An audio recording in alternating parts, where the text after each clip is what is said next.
Bismillahirrahmanirrahim. Assalamualaikum warahmatullahi wabarakatuh. Selamat sore Sobat Milenial. Senang sekali saya, Anita Fitri Adiko, bisa menemani Anda selama 1 jam ke depan, tentunya dalam program Robusta, Ngobrol Bareng Ustadz.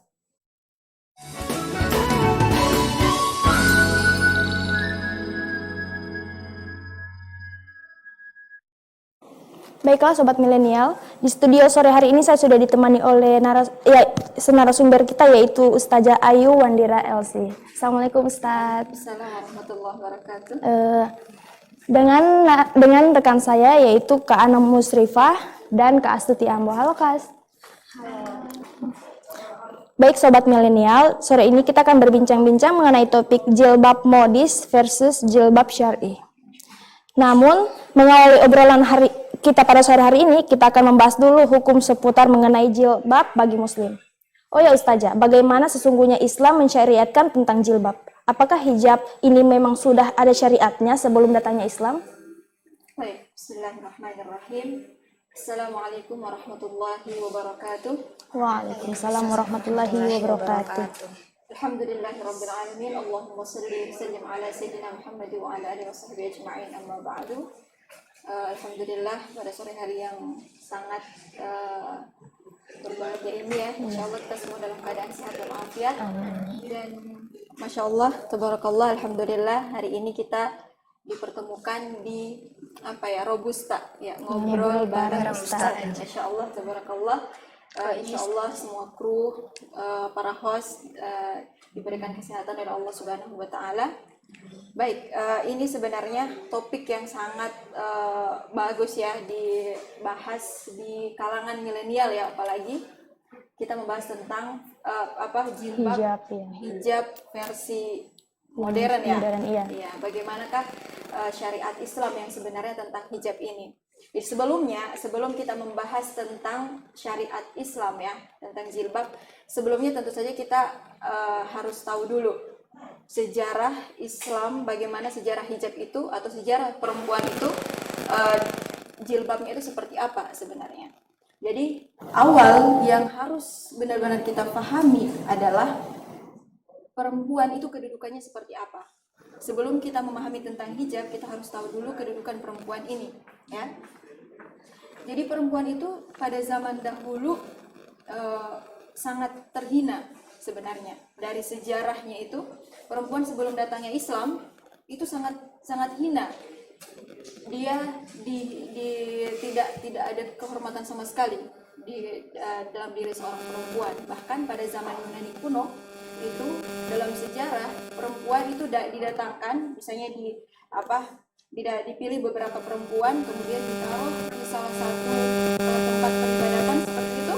Nah, di situ datang laki-laki membawa koin. Dari koin ini kemudian dilemparkan kepada beberapa perempuan. Kemudian setelah itu, siapa perempuan yang kena koinnya? Nah, tahan dulu Ustazah. Nanti kita akan lanjutkan setelah yang satu ini. Jangan kemana-mana, tetap di Robusta, ngobrol bareng Ustadz.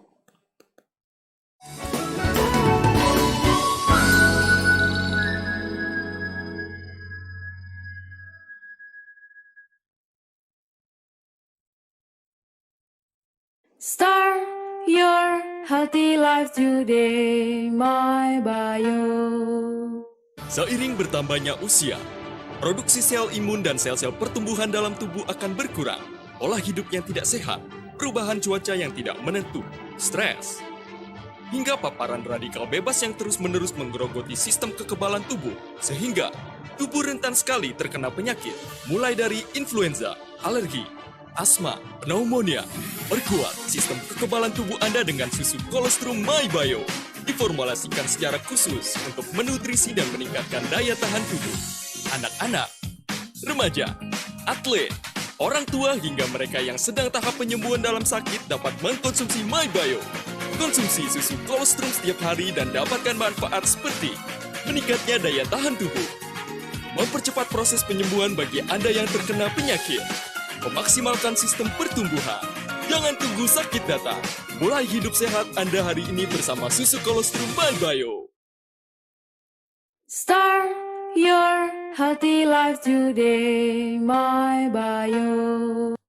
Pemirsa, alhamdulillah kita bisa berjumpa kembali dalam tema yang sangat menarik. Topik kita hari ini adalah hidayah datang atau dijemput ya. Hudal lil muttaqin, menjadi petunjuk. Jadi bahwa hidayah itu adalah sebuah panduan. Nabi bersabda, la salata liman lam yaqra bi Fatihatil Kitab. Tidak sah salat seseorang ketika dia tidak membaca surah Al-Fatihah. Alladzi khalaqal maut, ya, alladzi yang menciptakan, khalaqa yang menciptakan maut wal hayat.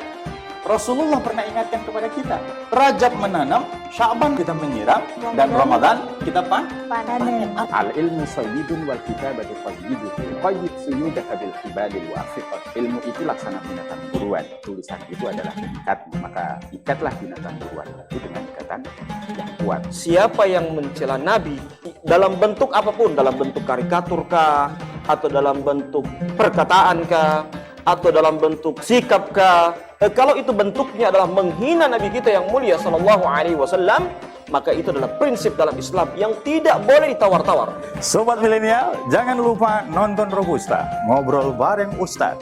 Setiap Rabu dan Jumat, 4:30 sore, hanya di Mimosa TV.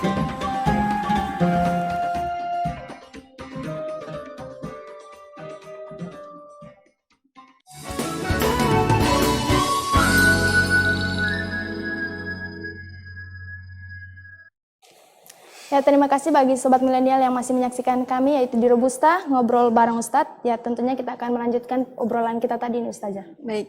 Baik, mengenai sejarah perempuan ya, sejarah perempuan. Pada zaman dahulu itu, sebenarnya perempuan itu sangat hina ya.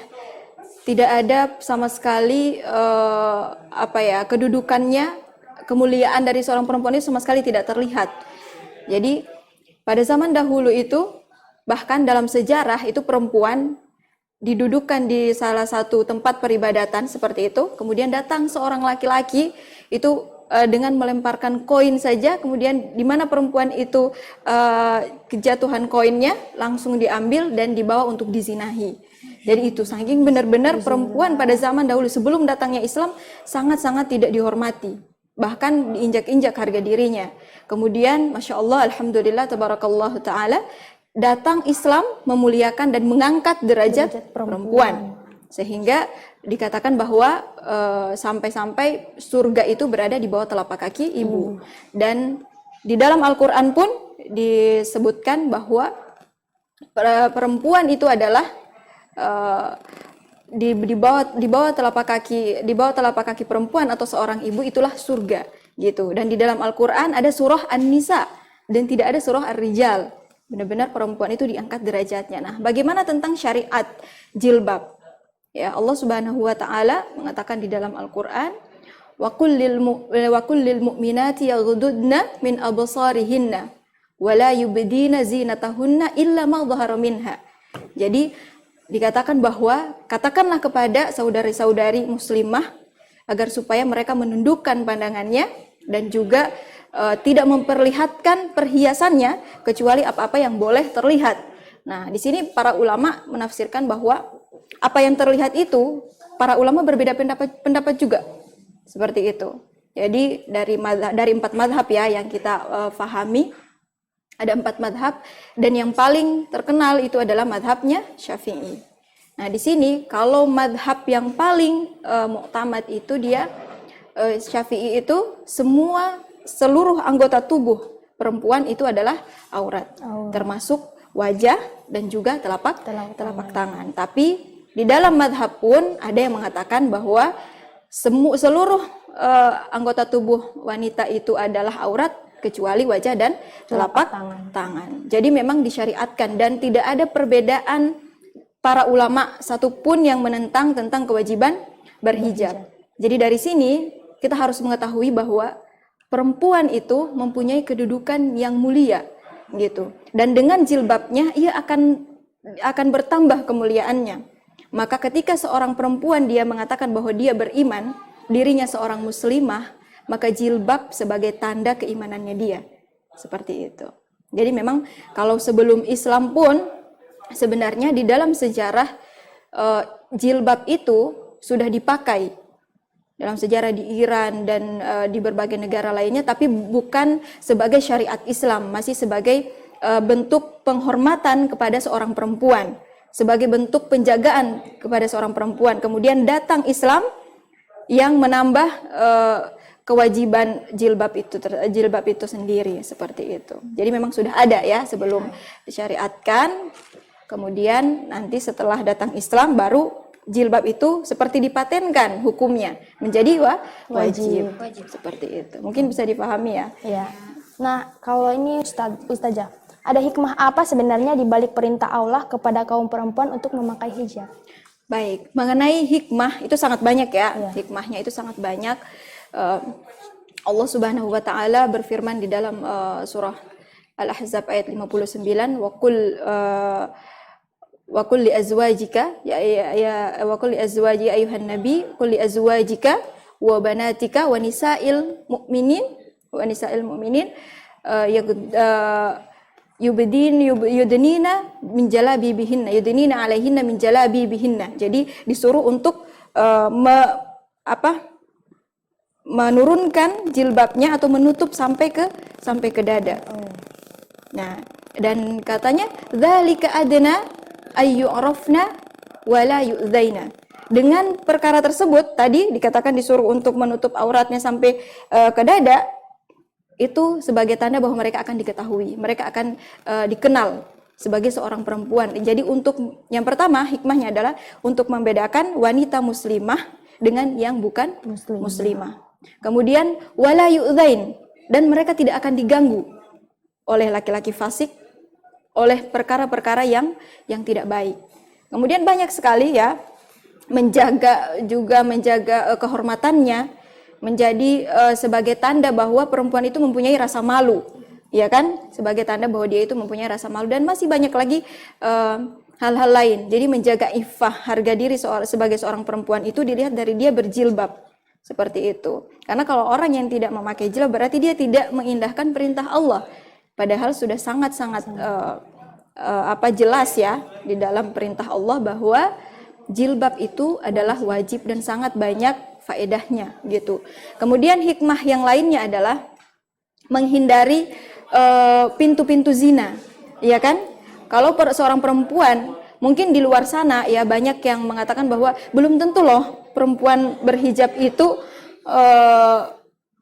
baik akhlaknya, belum tentu perempuan yang berhijab itu terjaga kehormatannya, padahal itu hanya sebagian kecil ya, sebagian kecil, tapi sebagian besarnya perempuan yang berhijab kehormatannya terjaga gitu. Dan pintu-pintu zina itu tertutup, seakan-akan tertutup. Biasanya ya, coba kita lihat ya di jalanan misalnya. Kalau ada perempuan yang berjilbab dan perempuan yang tidak berjilbab, atau mungkin perempuan yang tidak berjilbab itu misalnya dengan pakaian yang ya kita sudah tahu ya seperti apa, terbuka. Itu coba lihat laki-laki kalau memanggil perempuan yang seperti itu dengan sebutan apa? Mungkin ya kan? Biasanya seperti itu kan? Nah, kalau perempuan yang berjilbab itu pasti dipanggil ukhti. Paling enggak kita dihormati dengan panggilan seperti itu, meskipun harusnya jangan gitu kan? Tidak usah menegur seorang perempuan muslimah biarkan dia berjalan dengan kehormatannya dia, begitu. Tapi tetap dihormati. Atau misalnya ada yang memanggil Aisyah, itu pasti ya. Kadang dipanggil Aisyah, padahal namanya bukan Aisyah. Cuman sebagai satu bentuk penghormatan, dari sini sudah terlihat perbedaan. Bagaimana kemuliaannya seorang perempuan.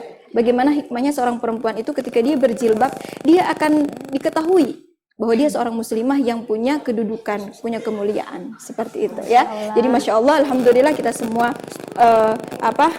tertutup auratnya. Paling tidak ini sebagai bentuk rasa tunduk dan patuhnya kita kepada perintah Allah itu. Karena ketika kita patuh dan tunduk kepada perintah Allah harus secara totalitas, ya kan? Secara totalitas, tidak mungkin kita setengah-setengah. Ada yang berpuasa tapi tidak sholat, ada yang sholat tapi tidak berpuasa, padahal sama-sama itu adalah kewajiban. Seperti itu. Mungkin itu beberapa hikmah dan masih banyak lagi sebenarnya.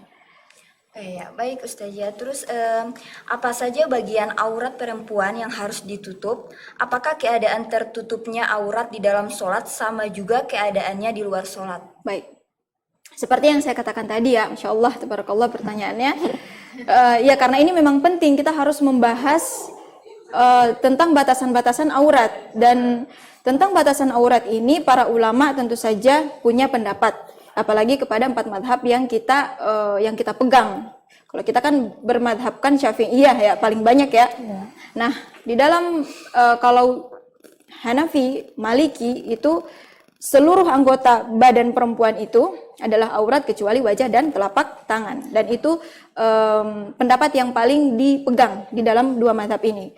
Kemudian yang ketiga Syafi'iyah dan juga Malikiyah, ya kan? Hambali atau Imam Ahmad bin Hambal, mazhab yang terakhir. Nah kalau di 2 mazhab ini jilbab itu badannya seorang perempuan itu seluruhnya itu adalah aurat.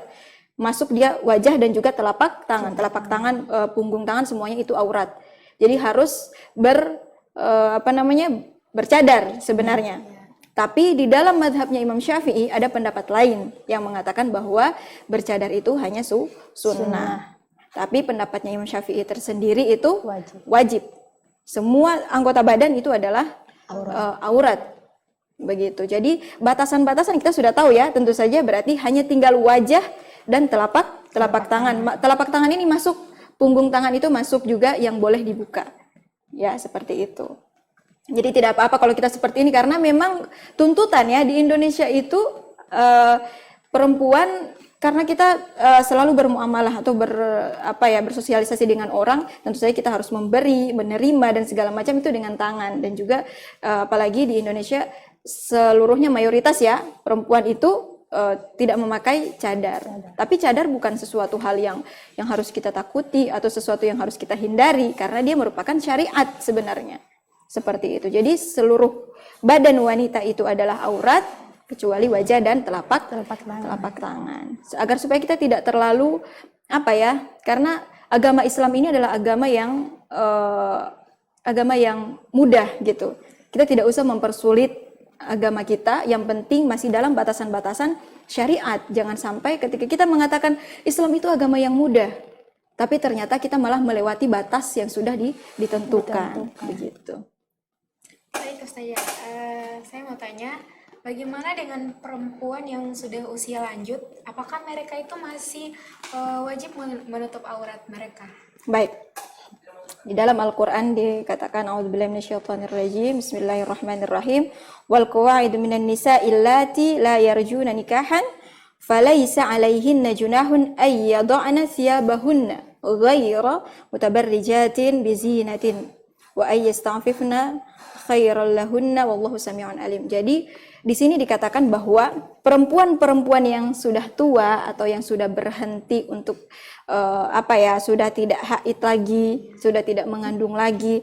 Jadi dikatakan terus mereka tidak ingin menikah lagi, boleh untuk menanggalkan pakaiannya atau menanggalkan pakaian mereka, ya, tapi dengan tidak menampakkan perhiasan. Dibatasi ghairu mutabarrijatin bizinah. Jadi tidak menampakkan perhiasan, dibatasi. Nah, di sini ada beberapa pendapat. Sebelum kita membahas tentang apakah perempuan yang sudah tua itu boleh untuk menanggalkan hijabnya atau tidak, tentu saja kita akan kembali kepada pengertian hijab dulu sebenarnya. Karena pengertian hijab yang kita pahami dengan pengertian hijab yang ada pada zaman sahabat, pada zaman tabi'in itu berbeda. Jadi hanya 2 yang saya akan katakan di sini yang akan kita bahas, yaitu tentang khimar, yang disebut dengan khimar, dan juga yang disebut dengan jilbab. Kalau khimar, ya ini menurut pemahaman para sahabat. Kalau khimar itu penutup kepala yang sekarang ini yang kita pakai sekarang ini itu disebut dengan khimar.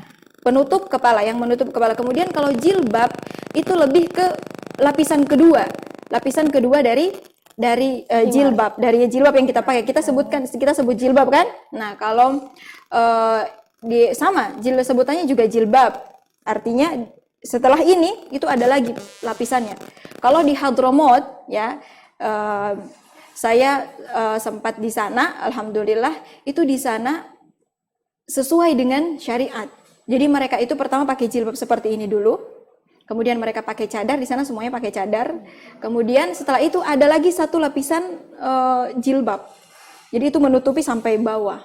Dan itu yang disebut dengan jilbab. Yang ini itu disebut dengan khimar. Nah, berangkat dari sini, para ulama berpendapat, ada yang mengatakan bahwa yang ditinggalkan itu adalah khimar, dan ini adalah pendapat yang dhaif. Artinya yang ditinggalkan ini adalah jilbab yang kita pakai. Jadi dia boleh meninggalkan, bukan meninggalkan seluruhnya, kan masih ada di dalam lagi. Ada ciput, tetap harus tertutup. Kemudian pendapat yang kedua yang paling mu'tamad atau yang paling dipegang, dan itu adalah pendapat jumhur ulama. Ya, jumhur itu berarti sebagian besar ya, sebagian besar ulama, dan tentu saja ketika sebagian besar ulama berpendapat maka kita berada di pihak tersebut.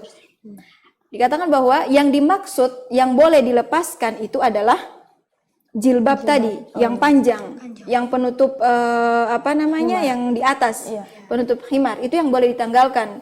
Karena tidak ada lagi misalnya perempuan yang sudah tua, tidak ada lagi laki-laki yang akan bersyahwat kepada dia, begitu. Itu bahkan ada yang mengatakan kalau misalnya perempuan yang sudah tidak menimbulkan syahwat oleh seorang laki-laki, maka dia boleh meninggalkan ini khimar, jilbab. Tapi kalau misalnya baru awal-awal dia menopause nih misalnya, tapi masih cantik, masih menimbulkan syahwat seorang laki-laki, maka tetap wajib bagi dia untuk tetap memakai ini jilbab. Tetap harus dipakai secara sempurna, begitu. Harus tertutup. Dan tidak ada yang membedakan antara yang muda maupun yang tua ketika di dalam sholat. Itu ketika dia tidak memakai hijab kemudian dia sholatnya sah? Tidak. Tetap sholatnya tidak sah karena dia terbuka auratnya. Seperti itu. Jadi meskipun sudah tua tetap dia harus menutup aurat. Yang dimaksud dengan meninggalkan pakaian itu adalah pakaian alas yang di atasnya. Boleh ditanggalkan. Seperti itu. Atau mungkin ini kan kita pakai abaya atau kita pakai gamis ya.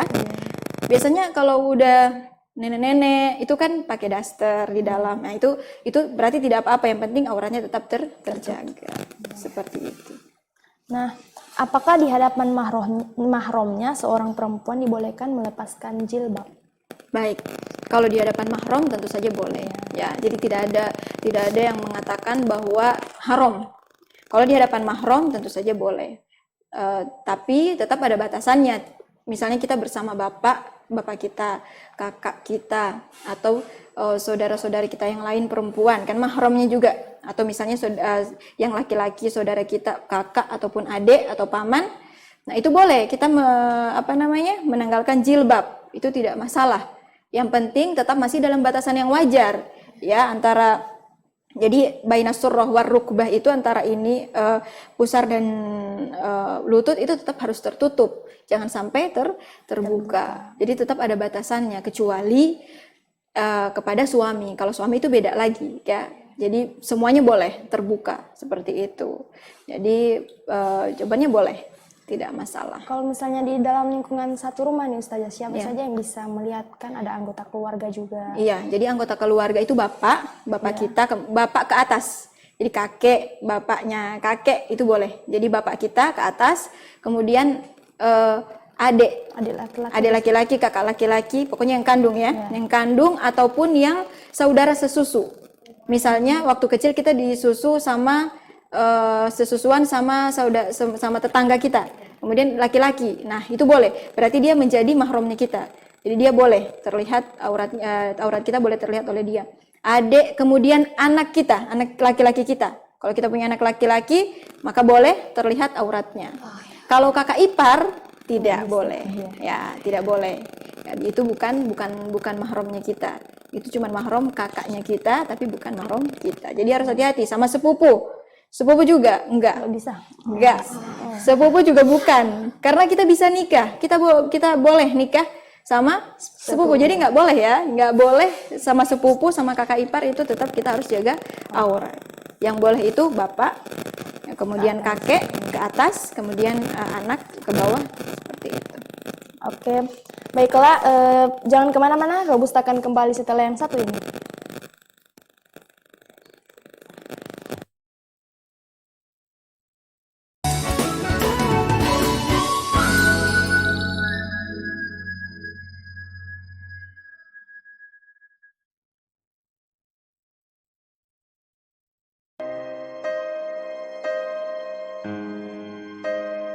Kak, aku emang pacaran, tapi pacaranku syar'i kok. Aku nggak pernah macem-macem. Nggak ada pacaran yang syar'i, Ratih. Aku belum siap. Kamu juga nggak pernah kelihatan nyiapin apa-apa. Kan abang kecean. Jangan Ratih pacaran. Kalau kamu terusin hubungan kalian, itu bukan cinta namanya.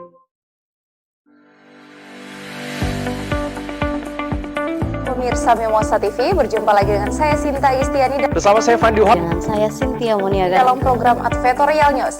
Dan seperti biasa pemirsa, tim kami sudah mempersiapkan beragam informasi untuk Anda. Inilah Advertorial News selengkapnya. Pengalokasian dana kelurahan dari dana alokasi umum tambahan tahun 2019 untuk Kota Gorontalo sebesar 18,5 miliar rupiah. Gelar temu pemuda bertujuan untuk membina dan mengembangkan generasi muda di Kota Gorontalo. Peninjauan pekerjaan fisik dana kelurahan yang dipimpin oleh Wakil Wali Kota Rian Fakrisan Konobekom. Kegiatan ini merupakan bagian dari tanggung jawab pemerintah dalam meningkatkan peran generasi milenial untuk memajukan daerah serta mensinergikan ide dan pendapat. Advertorial News hanya di Mimosa TV.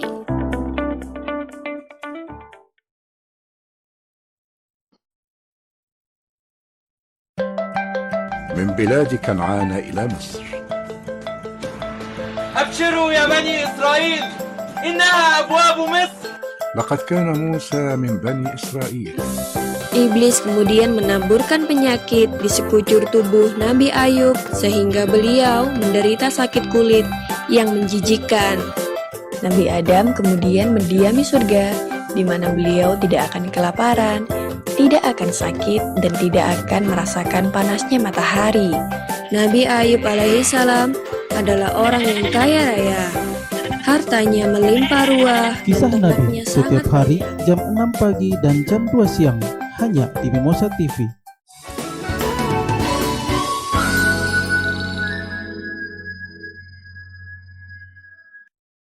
Buat sobat milenial yang masih bersama kami, selanjutnya saya akan bertanya nih saja. Terkadang ada perempuan yang menyukai melihat aurat sesama jenis. Apakah mereka bisa dianggap sebagai bukan mahram? Baik. Maksudnya ini melihat aurat sesama perempuan ya? Iya. Aurat sama perempuan yang sudah dibatasi tentu saja tidak boleh. Karena dia sama saja ketika dibatasi kita sebelum sesama jenis ya. Kita sama laki-laki dulu, ada batasannya. Kemudian kita dengan sesama jenis pun ada batasannya. Jadi kalau melihat itu juga sama, tetap kita berdosa. Jadi seharusnya dihindari, jangan sampai kita melihat aurat yang memang sudah dilarang untuk diperlihatkan seperti itu. Kalau misalnya kita rambut, lengan, betis itu kan nggak apa-apa. Tapi kalau misalnya sudah melihat hal yang dilarang, misalnya seperti mohon maaf daerah kewanitaan kita, tentu saja itu sudah tidak boleh. Bahkan suami pun itu dikatakan makruh kalau misalnya suami melihat langsung gitu. Jadi apalagi kita sebagai sesama jenis perempuan. Jadi memang tidak diperbolehkan. Oh iya, baik Ustazah. Nah, sekarang kita bahas tentang model jilbabnya nih. Bagaimana seharusnya model jilbab yang syar'i menurut Islam? Apakah cukup yang pendek sampai di dada atau sampai ke bagian paha? Baik, ini sangat menarik ya sebenarnya karena apalagi sekarang itu banyak ya fenomena jilbab tren yang model berbagai macam ya, yang dililit-lilit sampai kelilit lehernya ya, diputer-puter. Nah, jadi sebenarnya kalau di dalam batasan syariat, jilbab yang diharuskan itu yang pertama harus tidak tipis, jadi harus tebal. Pertama, kemudian harus menutup sampai bagian dada, itu yang diperintahkan ya di dalam ayat tadi dikatakan bahwa menurunkan kain sampai ke dadanya, kemudian tidak ketat, artinya ya longgar, jadi tidak seperti yang dililit-lilit itu kan biasanya sangat ketat dan terlihat. Nah Terbentuk, itu terbentuk, dan juga pakaian kita juga sama ya, jangan sampai ada terbentuk lekukan tubuh. Jadi sama seperti jilbab. Jadi itu batasannya adalah seperti itu. Kemudian untuk model jilbab ya, sekarang ada model-model jilbab. Ada yang jilbab seperti yang sekarang ini ya, yang saya pakai itu model pashmina. Itu biasanya cuma ditaruh jarum, kemudian begini dan ini terbuka. Nah, itu yang tidak diperbolehkan karena berarti memperlihatkan bagian dada. Ya, yang diharuskan itu adalah menutup dada. Meskipun nih sebelum ini ya saya ingin mengatakan kepada perempuan-perempuan yang ada di luar sana yang sudah berhijab, yang sudah menutup auratnya, yang sudah menutup rambutnya, itu sudah prestasi yang luar biasa, dan masya Allah semoga istiqomah dan semoga lebih baik lagi daripada sebelumnya, apalagi ini menjelang Ramadan. Insya Allah kita menjadi sosok yang akan memperbaiki diri gitu. Jadi kita tidak langsung mencela orang yang misalnya jilbabnya masih seperti itu. Akan tetapi kita tetap ingatkan, kita tetap berikan dia semangat untuk apa? Untuk melakukan step by step perubahan seperti itu. Jadi jilbab itu meskipun tidak sampai sepanjang paha, yang penting kita sudah di dada ini sudah tertutup. Jadi jangan sampai ini terbuka. Dan itu insya Allah sudah menutup aurat, sudah memenuhi syarat kita menutup aurat. Dan juga tidak tipis. Kadang ada jilbab meskipun panjang tapi tipis, ada kelihatan nih dari belakang tuh kelihatan. Jangan sampai ya. Jadi transparan. Dan itu banyak bahan-bahan jilbab zaman sekarang itu yang ya kita pakai jilbab tapi tetap terlihat, dari belakang itu terlihat.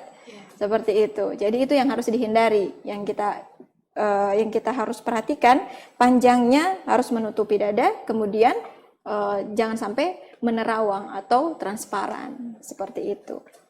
Terus untuk model-model jilbab ya, ini dibahas juga model jilbab. Model-model jilbabnya ya tentu saja sesuai dengan kriteria tadi ya. Kalau ada jilbab yang sudah modelnya sudah nggak karu-karuan, misalnya ada yang udah sampai di atas ya, sanggulnya sampai di atas, nah itu juga sudah di luar batas kewajaran sebenarnya ya. Jadi kita yang wajar-wajar saja. Dan seorang perempuan untuk tampil modis itu tidak harus dengan memperlihatkan sesuatu yang harus ditutupi. Kita bisa tampil modis dengan seperti ini. Coba lihat ini teman-teman sekarang, Masya Allah. Tetap modis, kelihatan tetap cantik. Dan hakikat seorang perempuan itu memang sudah cantik dari sononya. Gitu kan? Tinggal dari bagaimana kita menyikapinya. Iya kan? Kadang ada orang yang, saya nggak cantik kalau pakai kerudung itu tertutup, dibilang kayak umi-umi. Enggak. Ya. Hakikat cantiknya kita itu sudah ada dari lahir. Ya, jadi kita sudah dari lahir itu kita sudah cantik dan kita harus bangga terhadap itu. Kita nggak perlu yang merasa insecure ya, biasanya dikatakan bahwa kita insecure ini anak begini-begini. Jangan, karena kita pada hakikatnya kita itu sudah cantik. Karena Allah Subhanahu wa taala menciptakan kita dengan berbeda-beda wajah, kemudian kulitnya kita juga berbeda. Itu bukan tanpa tujuan ya, pasti ada tujuan tertentu, ada hikmah yang Allah ingin sampaikan kepada kita, dan kita sebagai seorang hamba kita harus bersyukur itu. Jadi kita jadikan insecure, misalnya kalau ada nih, atau misalnya pemirsa di rumah misalnya insecure terhadap orang lain ya, misalnya orang lain lebih glowing, lebih cantik, kemudian kita jadi tidak pede untuk berjalan dengan dia. Nah, jangan sampai itu akan menjadikan kita mundur, kita jadi tidak bergerak. Caranya seperti apa? Kita jadikan insecure kita ini menjadi syukur. Jadi kita syukuri apa yang Allah kasih sama kita, kemudian setelah itu kita jalani hidup. Karena apa? Segala sesuatu itu Allah bukan melihat kepada rupanya kita. Banyak ya bertebaran dikatakan bahwa malaikat Ridwan itu tidak akan baper sama yang mukanya glowing gitu. Keglowingan mukanya kita itu nggak akan bikin malaikat Ridwan baper ya, nggak bakal. Yang akan ditanya tetap bagaimana sholat, bagaimana jilbabmu, bagaimana perilakumu, bagaimana sikapmu kepada suamimu, seperti itu. Jadi bukan dari segi glowingnya, dari segi branded barang-barangnya, enggak. Seperti itu. Jadi kita tidak perlu ada yang namanya insecure, kita tidak perlu ada yang namanya tidak pede ya. Karena kita semua hakikatnya cantik. Baik Ustazah, sebagian muslimah ada yang beralasan ingin menghijab hatinya sebelum mengenakan hijab di kepalanya. Artinya ingin memperbaiki akhlaknya dulu katanya. Apa artinya berhijab tapi perilaku tidak beradab Islam? Apakah prinsip seperti itu dibenarkan dalam Islam? Baik, wah iya ini sangat banyak ya sebenarnya sangat dan ini adalah alasan yang sudah sering kita dengar di kalangan para muslimah, para wanita muslimah itu dikatakan bahwa saya mau perbaiki akhlak dulu, saya mau perbaiki hati saya dulu, baru itu saya berhijab. Nah ini dari sini saja kita sudah tahu bahwa ternyata dia tidak terlalu paham soal agama. Pernyataan ini sudah dibantah oleh ayat Al-Quran tadi, ya. Allah Subhanahu wa Ta'ala itu mewajibkan, bukan disuruh kita untuk memilih, dan tidak ada alasan sama sekali kita mau ini dulu, mau itu dulu, tidak ada. Syariat ya syariat, kewajiban ya kewajiban. Jilbab itu hukum Allah, ya, bukan pilihan kita, begitu. Jadi tidak ada alasannya untuk kita memperbaiki hati dulu. Seorang hamba yang hatinya baik, seorang hamba yang beriman, yang pertama ya, seorang hamba yang beriman, dia tentu saja akan langsung melakukan yang namanya mematuhi seluruh perintah Allah. Dia tunduk dan patuh kepada seluruh perintah Allah. Begitu dengan hatinya, begitu dengan akhlaknya, ketika dia berperilaku baik, maka hatinya akan baik. Bagaimana seseorang mengatakan bahwa dia mau hatinya baik dulu, tapi di sisi lain dia tidak mengerjakan perintah Allah. Apa yang menjadikan dia tidak mau berhijab? Gitu. Alasannya apa? Kalau misalnya kita mengatakan ana mau memperbaiki hati dulu. Ana mau memperbaiki akhlaknya dulu, jilbabnya tuh nanti bisa dijamin nggak setelah kita perbaiki hati kita? Yang pertama ini, setelah kita memperbaiki hati kita, apakah kita masih bisa hidup? Kita nggak tahu ajal kita kapan datang. Harusnya dibarengi ya. Ya, harusnya berbarengan. Kita pakai hijab, setelah itu kita pasti akan akhlaknya kita akan ikut juga. Karena kita sadar, saya berhijab berarti saya harus memperbaiki diri saya. Seperti itu. Itu yang pertama. Kemudian yang kedua, apakah kita benar-benar yakin akhlak kita akan baik sebelum kita berhijab? Seperti itu. Jadi kita memang harus merenungi hal ini, jangan sampai kita ikut dengan pemikiran-pemikiran yang liberal, yang di luar sana mengatakan, dan itu adalah propaganda sebenarnya. Sebenarnya ini adalah propaganda hitam oleh orang-orang yang di luar sana, yang timur, yang barat, yang mengatakan bahwa perempuan tuh harus memperbaiki akhlak dulu. Bahkan sampai dikatakan bahwa jilbab itu bukan hukum Islam, tapi malah budaya Arab. Nah, ini benar-benar terbantahkan, sama sekali tidak benar. Ini sama sekali tidak benar. Jilbab itu hukum Allah, gitu ya. Meskipun turunnya nanti lama-kelamaan dibilang bahwa Al-Qur'an itu cuma untuk negara Arab saja, kan turunnya di Arab. Nah, ini akan ini propaganda sebenarnya. Jadi jangan sampai otak kita dicuci oleh pemikiran-pemikiran yang seperti ini, dan ini benar-benar kekeliruan dan kesalahpahaman yang sangat fatal. Jadi kita harus memutuskan dari sekarang pemahaman yang seperti itu, jangan sampai ada di dalam otaknya kita para wanita muslimah hal-hal yang seperti ini, karena ini akan sangat fatal pada keimanan kita juga. Jadi kita pakailah jilbab, setelah itu kemudian kita hari demi hari kita perbaiki akhlak. Ya, sholat. Ketika kita sholat itu kan tanha anil fahsya'i wal munkar, gitu. Sedangkan kalau kita tidak berhijab, itu sama saja kita bermaksiat kepada Allah. Nah, maksiat sebenarnya yang kita pahami biasanya ya teman-teman semua, biasanya maksiat itu kita dalam tanda kutip itu kita sering memaknai dengan zina. Padahal maksiat itu berarti kita yukhalif amrullah. Jadi kita tidak mengindahkan perintah Allah, kita menyalahi aturan Allah. Jadi ketika kita tidak berjilbab berarti kita bermaksiat dong, ya kan? Jadi maksiat bukan hanya dari segi berzina, tidak. Kita tidak sholat berarti kita maksiat sama Allah. Kita tidak puasa berarti kita maksiat sama Allah. Kita tidak berjilbab berarti kita maksiat sama Allah. Dan ketika kita berzina berarti kita maksiat sama Allah. Jadi sama saja. Nah, ketika kita ingin patuh dan tunduk kepada Allah Subhanahu wa Ta'ala, maka jilbab ini merupakan salah satu bentuk keimanannya kita untuk menyempurnakan agama kita juga, seperti itu. Ada juga yang gini nih Ustazah. Demi menunjang penampilan agar terlihat keren, sebagai muslimah kita memilih untuk mengenakan hijab-hijab modis seperti hijab dililit di leher atau berpunuk dan lain-lain. Bagaimana pandangan Ustazah dengan hijab-hijab seperti itu? Baik. Pemirsa yang ada di rumah dan teman-teman semua, mengenai yang pertama ya, kita bahas dulu tentang hijab punuk unta. Ya. Biasanya ya, hijab punuk unta itu diambil dari, ada yang sampai mengharamkan, dan ini sebenarnya kita harus melihat lagi pendapat para ulama dalam hal ini. Jangan sampai kita malah asal-asal menghukumi itu haram dari segi zahir, atau kita hanya melihat secara kasat mata saja hadis Nabi. Ya, karena ada dalam hadis Nabi dua golongan orang yang tidak akan mencium bau surga. Salah satunya adalah orang yang berjalan, perempuan yang berjalan berlenggak-lenggok dan kepalanya seperti punuk unta. Di sini para ulama itu menafsirkan hadis ini. Jadi tidak secara spontan kita langsung, oh iya berarti perempuan yang seperti punuk unta itu berarti tidak akan mencium bau surga. Harusnya kita cari tahu dulu.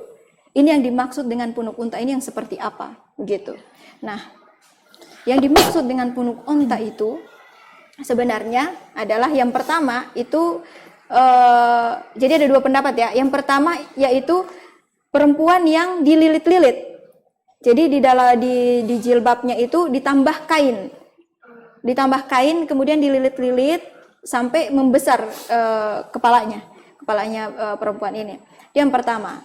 Sehingga menyerupai bentuk punuk unta. Punuk unta itu kan dia ada apa sih namanya? Ya, pokoknya ada gumpalan di belakang seperti ini. Itu yang pertama. Kemudian yang kedua, rambut. Konde ya.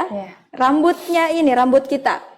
Itu rambut yang dimaksud itu adalah rambut yang diangkat sampai tinggi ke atas, kemudian itu dilingkar sehingga membentuk satu bentuk yang agak menonjol. Nah, bagaimana dengan kita yang sekarang nih, seperti punya saya kan ada tuh. Nah, ini tidak masuk dalam kategori punuk unta. Karena yang dimaksud dengan punuk unta itu yang sudah sangat tinggi ya, tinggi, sudah kelebihan sebenarnya.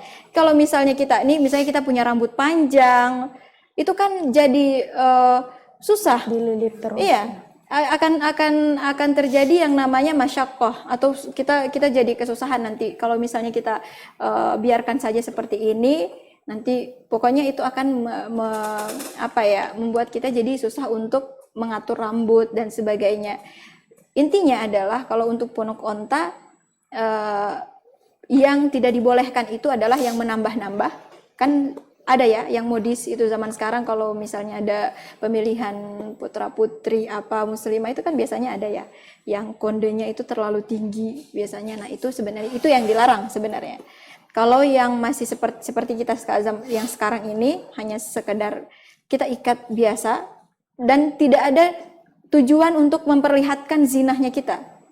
Kalau misalnya kita ketat nih, kita perketat jilbabnya kita, kemudian kita perlihatkan bentuk rambut kita, maka itu yang dilarang. Itu yang disebut dengan kita memperlihatkan zinah atau perhiasan. Jadi sudah saya katakan tadi bahwa kita untuk terlihat cantik, untuk tampil modis, kita tidak perlu dengan pakaian yang menyalahi aturan syariat. Ya, kita bisa dengan pakaian yang tertutup, kita bisa dengan pakaian dengan jilbab yang syar'i, itu dari situ saja kita sudah bisa modis sebenarnya, ya kan? Ya. Jadi itu, ya yang tadi pertanyaannya seperti itu ya. Iya. Terus saya bulan Ramadan kan tinggal beberapa hari lagi. Nah, apakah ada dampak terhadap puasa seseorang muslim apabila dia berpuasa tapi terus menampakkan auratnya? Bagaimana juga dengan foto-fotonya di media sosial yang masih membuka aurat dan belum dihapus? Apakah ada konsekuensi terhadap status puasanya? Baik. Wah, ini sangat menarik ya. Benar sekali bahwa sebentar lagi kita berada di bulan suci Ramadan. Masya Allah, tinggal beberapa hari lagi. Semoga Allah Subhanahu wa Ta'ala menyampaikan kita kepada bulan Ramadan dan Allah memberkahi kita juga. Kemudian Allah memberikan kita kesehatan dan keafiatan untuk beribadah di bulan suci Ramadan, meraup pahala yang sebesar-besarnya. Baik, sebenarnya tahan dulu nih Ustazah. Baik. Kita akan lanjutkan obrolan kita setelah yang satu ini. Jangan kemana-mana, tetap di Robusta, ngobrol bareng Ustaz.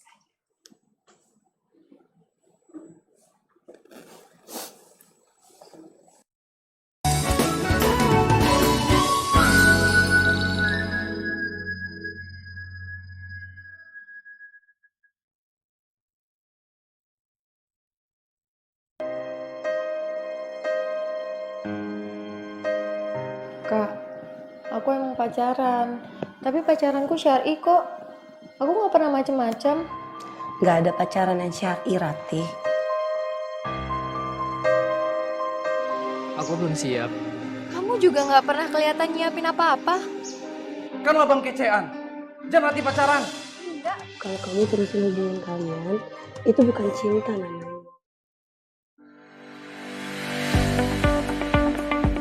Pemirsa Mimosa TV, berjumpa lagi dengan saya Sinta Istiani dan bersama saya Fandi Uhab dengan saya Cynthia Muniaga dalam program Advertorial News. Dan seperti biasa pemirsa, tim kami sudah mempersiapkan beragam informasi untuk Anda. Inilah Advertorial News selengkapnya. Pengalokasian dana kelurahan dari dana alokasi umum tambahan tahun 2019 untuk Kota Gorontalo sebesar 18,5 miliar rupiah. Gelar temu pemuda bertujuan untuk membina dan mengembangkan generasi muda di Kota Gorontalo. Peninjauan pekerjaan fisik dana kelurahan yang dipimpin oleh Wakil Wali Kota Rian Fakrisan Kono Bekom. Kegiatan ini merupakan bagian dari tanggung jawab pemerintah dalam meningkatkan peran generasi milenial untuk memajukan daerah serta mensinergikan ide dan pendapat. Advertorial News hanya di Mimosa TV.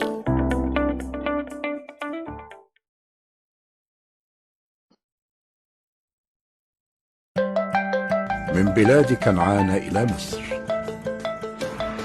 أبشروا يا بني إسرائيل إنها أبواب مصر. لقد كان موسى من بني إسرائيل. Iblis kemudian menaburkan penyakit di sekujur tubuh Nabi Ayub sehingga beliau menderita sakit kulit yang menjijikkan. Nabi Adam kemudian mendiami surga di mana beliau tidak akan kelaparan, tidak akan sakit, dan tidak akan merasakan panasnya matahari. Nabi Ayub alaihissalam adalah orang yang kaya raya. Hartanya melimpah ruah dan Kisah Nabi tempatnya setiap sangat hari jam 6 pagi dan jam 2 siang hanya di Mimosa TV.